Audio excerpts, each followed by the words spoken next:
आज रुद्राभिषेक करते हुए जब वीडियो मैंने डाला तो तमाम लोग, जिसमें खासतौर पर मुस्लिम समाज और कुछ क्रिश्चियन समाज के लोग थे, उन्होंने ये सवाल पूछा कि आपने शिवलिंग पर इतना दूध बर्बाद क्यों कर दिया।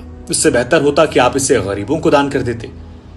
चलिए, इनका तो ठीक था, लेकिन मुझे हैरानी तब हुई जब हिंदू वर्ग के तमाम लोगों ने कहा कि खासतौर पर नई पीढ़ी के लड़कों ने कि सर आपको ये नहीं करना चाहिए था, इससे काफी बर्बादी होती है, गरीबों को आपको दान कर देना चाहिए था। कई फिल्मों में भी ये दिखाया गया, कई सारे कलाकारों ने ही पहले कहा है, तो मुझे लगा कि आज स्पष्टीकरण देना चाहिए। वैज्ञानिक दृष्टिकोण से और धार्मिक दृष्टिकोण से मैं बात रखूं उससे पहले एक दो सवाल मैं आप लोगों से पूछना चाहूंगा।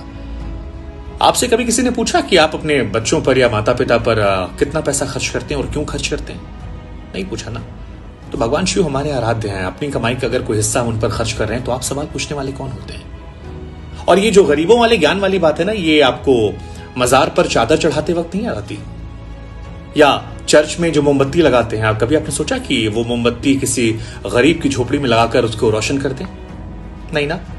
कभी आपने सोचा कि आप अपने जन्मदिन पर जो पैसा बर्बाद करते हैं, नए साल में पार्टियां करते हैं, फिल्मों देखने जाते हैं, हजारों रुपए खर्च होते हैं, 500-500 रुपए की टिकट आता है, शैंपेन पीते हैं, लॉन्ग ड्राइव पे जाते हैं, कितना तेल खराब होता है? कभी सोचा आपने? नहीं सोचा होगा, क्योंकि वो शायद सोचने वाली बात नहीं है, एजेंडे में सूट नहीं करता। हमें तो हिंदू धर्म को टारगेट करना है।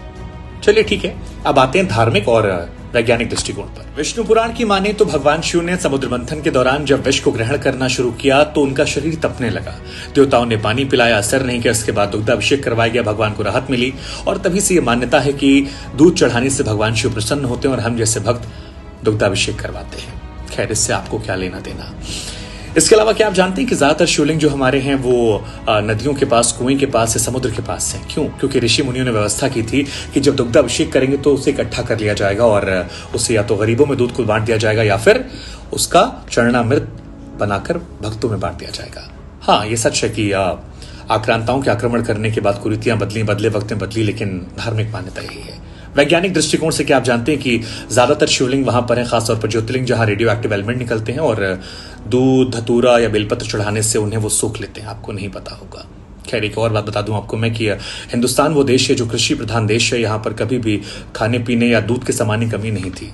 क्या जाने वो लोग जो अरब में रहते थे, जहां पानी भी नहीं मिलता।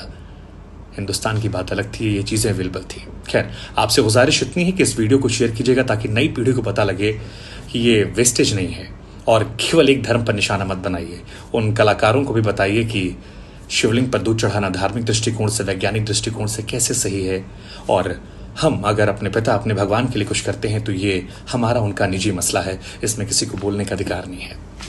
जय महादेव।